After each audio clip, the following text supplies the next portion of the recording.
చింతలపూడి తర్వాత లింగపాలెంలో పెట్టాం బీసీ సభ. మరి వక్తలందరూ కూడా చాలా చక్కగా మాట్లాడారు.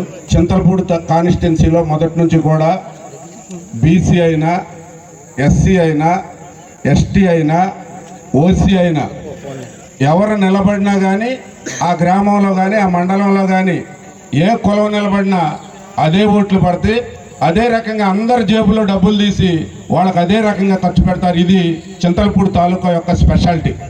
కాబట్టి రేపు మనం ఈ బీసీ సోదరుల వేదిక మీద ఉన్న వారందరినీ ఏ రిజర్వేషన్లు ఎక్కడెక్కడ జడ్పీటీసీలు వచ్చినా, ఎంపీపీలు వచ్చినా, ఇంకా వేరే సర్పంచ్లు వచ్చినా, కోఆపరేటివ్ వచ్చినా వాళ్ళకి ఓసీ వర్గాల తరపు నుంచి కూడా ఒకే కుటుంబంలాగా వాళ్ళందరినీ కూడా ఎన్నికల్లో గెలిపించి సభల్లో పంపించే బాధ్యత మేము తీసుకుంటున్నాం.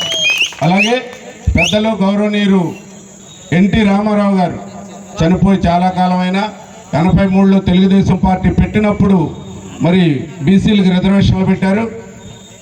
ఆ రిజర్వేషన్ల వల్లే ఇందాక మన పెద్దలందరూ చెప్పారు, జిల్లా పరిషత్ చైర్మన్లు, మంత్రులు, ఎమ్మెల్యేలు, రకరకాల జడ్పీటీసీలు, జడ్పీ చైర్మన్లు అన్ని పోస్టులు కూడా మండల అధ్యక్షులు అన్నీ అనుభవిస్తున్నారంటే ఆయనే కారణం.